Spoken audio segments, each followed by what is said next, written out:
देखिए, आज हम लोग जानते हैं इस वीडियो में सुप्रीम कोर्ट के विषय में। सुप्रीम कोर्ट का जो चैप्टर हमारा अनुच्छेद यानी आर्टिकल के बारे में चल रहा है, उसमें हम देखते हैं, उसमें हम जानते हैं कि क्या अगर हम सुप्रीम कोर्ट में, अगर हमें इस हाई कोर्ट ने कोई सजा सुना दिया तो क्या हम सुप्रीम कोर्ट जा सकते हैं, और किस अनुच्छेद के तहत हम सुप्रीम कोर्ट जा सकते हैं। तो इस चीज को हमें देखना है। एक होता है 3 तरीके का, ये आपको अपील डाल सकते हो। कौन कौन डाल सकता है? सुप्रीम कोर्ट में अपीली अधिकारी होता है, मतलब अपील आप कर सकते हो कि सुप्रीम कोर्ट में हम अपील कर सकते हैं। एक होता है 132, यहाँ पे 32-33 लिखा है, नहीं 132, 133 और 134, यानी ये 3 तरीके से क्या अनुच्छेद है। इन तीनों तरीके में अलग अलग दिया गया है और इसके तहत आप लोग सुप्रीम कोर्ट में जाके अपील कर सकते हो कि हमें ये चीज नहीं मिल रहा है या फिर हमें दंड इतना भारी मिल गया है, तो हम इसके लिए आपके पास आए हैं और जज साहब आप मेरा सुनिए कि मैंने ये काम नहीं किया है और मुझे इतना बड़ा दंड मिल गया है। अब इसके लिए आपको अनुच्छेद 132 के तहत ये कहता है कि कुछ मामलों में उच्च न्यायालयों से अपीलों में उच्चतम न्यायालय की अपीली अधिकारी, मतलब इनका एक अधिकार है कि अगर हमें यहाँ पे अगर कोई दिक्कत होती है तो हम सुप्रीम कोर्ट में जाके, हमें हाई कोर्ट में अगर दिखता है कि नहीं हमने तो सर फोड़ा था और इसकी सजा हमें बहुत भारी मिल गया है, तब हम सुप्रीम कोर्ट में जा सकते हैं। या फिर ये कहता क्या है कि संविधान का मामला सुलझाना हो तो अनुच्छेद 32 के तहत जा सकते हो। कहाँ पे? सुप्रीम कोर्ट में। सुप्रीम कोर्ट में जा सकते हो। सुप्रीम कोर्ट ने भी अगर संवैधानिक मामला में संविधान के निर्वाचन संबंधित अपील अधिकार है, ये क्या आप अपील कर सकते हो। ये होता है क्या, ये लोग तो बहुत ज्यादा जो संवैधानिक मामला में नेता प्रेता लोग आते हैं, भैया इनकी बात होती है, ये उनके लिए है। या तो फिर संविधान का मामला है, आम जनता का इसमें कहा संविधान का मामला है, संविधान में लिख गया है कि नहीं आपको ये काम नहीं, आप ये इस आर्टिकल के तहत यही काम हो सकता है, तो सुप्रीम कोर्ट है तुम पढ़े नहीं हो, जाओ देखो जो 395 अनुच्छेद दिया गया है संविधान में भाग 5 दिया गया है, उसमें क्या क्या दिया गया है उसके अनुसार आओ। अगर वहां पे जज ने उसके अलग और कोई फैसला सुना देता है सुप्रीम कोर्ट में, तो ये एक बन जाता है एक्ट, यानी ये कानूनी अधिकार बन जाता है कि भैया अगर आपको मुझे बोलने का सजा 6 महीने का दे देता है सुप्रीम कोर्ट कि आप ज्यादा बोलती हो, तो भैया मुझे 6 महीने तक जेल में रहना पड़ेगा। 6 महीने का सजा सुना दिया कि तुम ज्यादा बोलती हो, मान लीजिए, बोलने का तो सब बोलता है, मैं ही क्या बोलूंगी। तो देखो अब बोलने का सजा मिल गया मुझे 6 महीने का, ये किसने सुना दिया? सुप्रीम कोर्ट ने सुना दिया। मुझे ही क्या, संविधान के लोगों को भी सुनाएगा, क्योंकि ये संवैधानिक मामला है ये वाला, मैं अपने बारे में नहीं बस आपको एग्जाम्पल में बता रही हूँ। अब वही सजा अब लिख जाएगा कि ना बोलने का सजा इतना होता है, अब वही सजा सब पे लगना स्टार्ट हो जाएगा। अब ज्यादा बोलते हो ना, 6 महीने के लिए तुम्हें बंद कर दिया जाए। लेकिन नेता होता के लिए नहीं होता है, कोई लोकसभा राज्यसभा या सेंट्रल हॉल में जाके बैठ के नहीं देखता है। इसमें संविधान में पढ़ा रखी हूँ आपको कि कोई नहीं जाएगा, मतलब सुप्रीम कोर्ट उसमें हस्तक्षेप नहीं कर सकता है। अब इतना क्यों बोल रहे हो ना, बोलो ना, तुम कुछ भी बोलो।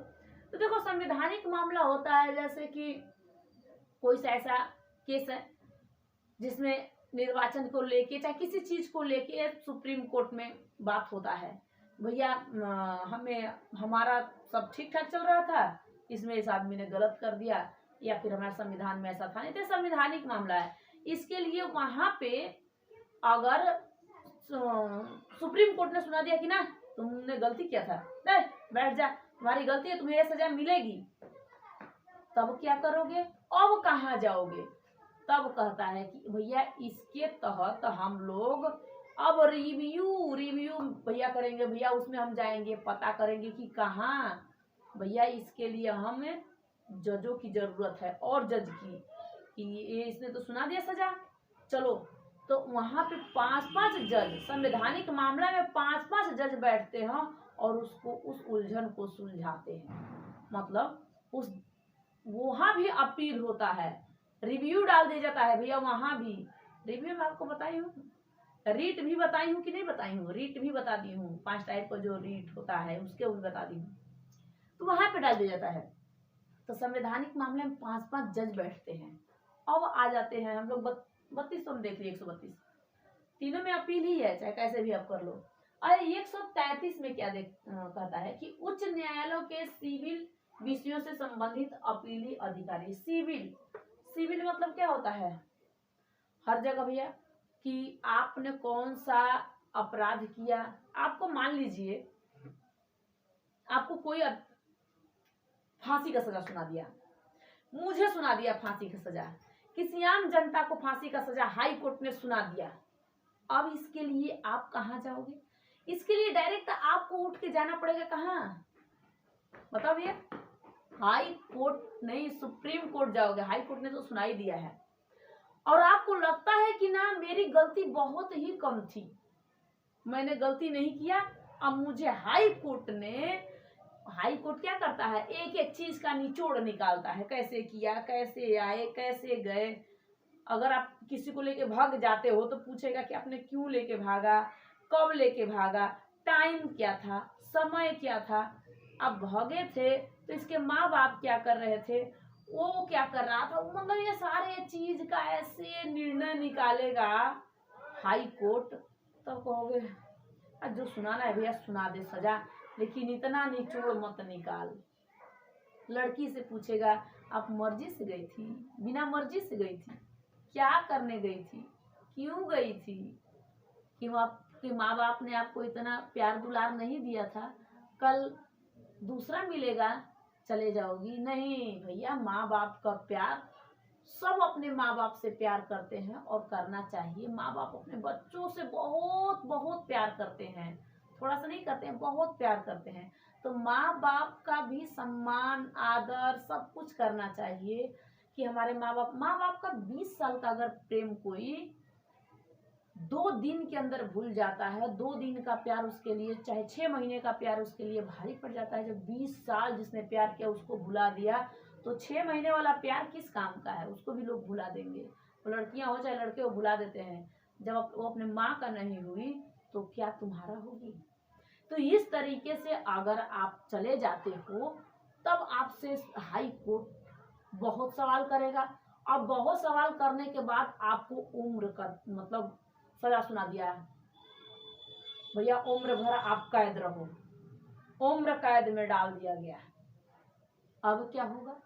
लड़की अगर नाबालिग है, लड़का बालिग है, अगर इस तरीके से हो तो, या फिर आपने किसी का सर फोड़ दिया, सर फोड़ने का सजा आपको सुना दिया, ना सर फोड़ने का सजा जा उम्र कैद, जा फांसी सुना दिया। अगर हाई कोर्ट ने ऐसा, तब क्या करोगे भैया? तब 33 कहता है कि इसके तहत 133 क्या कहता है? अनुच्छेद।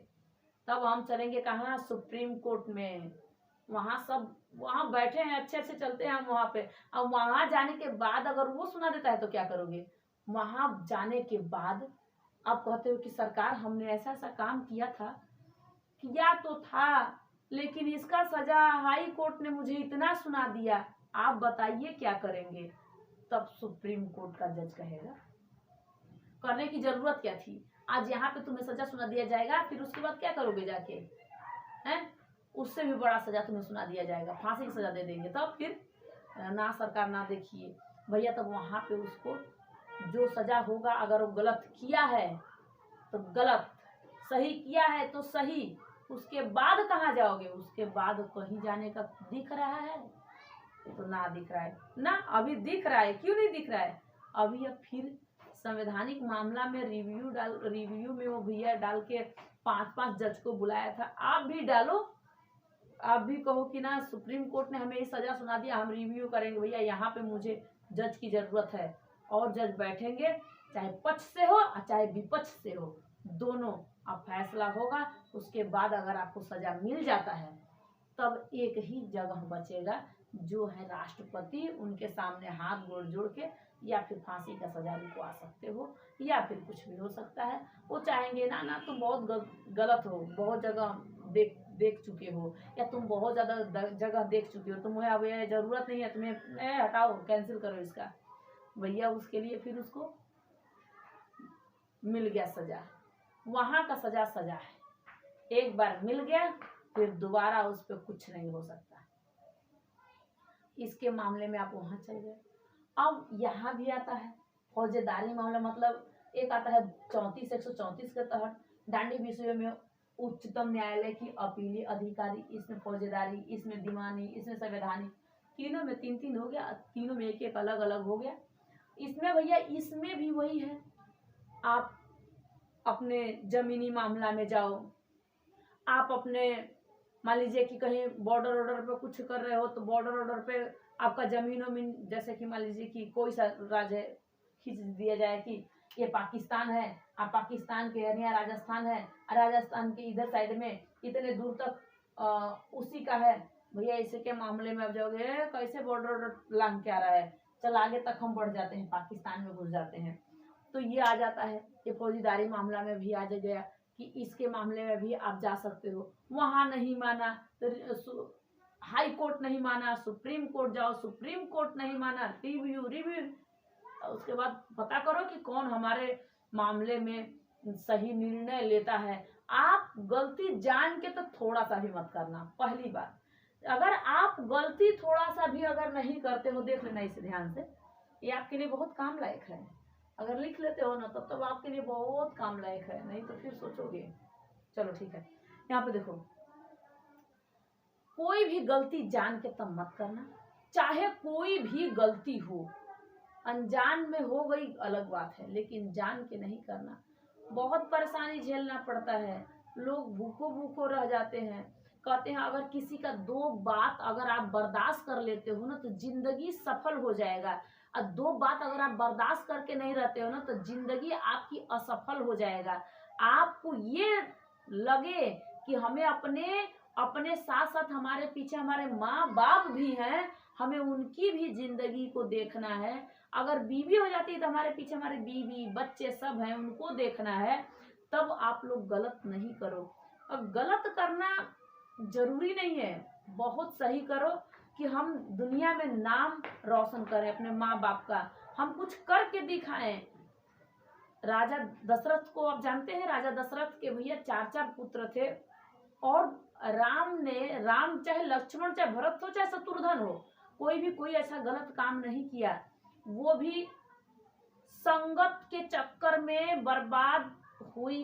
कौन? कैकई, मंथरा, उसको बहुत ज्यादा कौन भर दिया भैया? तो भरने वाले लोग हैं, शकुनी मामा भरे उसको, उनको भरे, मंथरा भरे। तो इस तरीके के लोग, संगति से ही दिक्कत होती है। संगत आपकी अच्छी होनी चाहिए।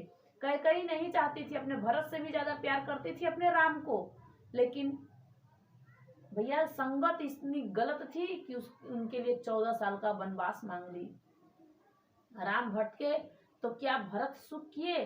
भरत भी उसी रास्ते पे चले कि ना हमारे भैया अगर हैं, भाई हो तो ऐसा, भाई भी होना चाहिए तो भाई के जैसा। ठीक है, देखो भाई हो या कोई भी हो, लेकिन अगर आप जान के जहर खाओगे ना तो जिंदगी में कोई आपके पास नहीं जाएगा, कोई नहीं देखेगा आपको, जिंदगी में आपके साथ कोई नहीं देगा। अगर आप जान के जहर खाते हो तो जान खाओ ना जहर, फिर कौन आपको रोकता है?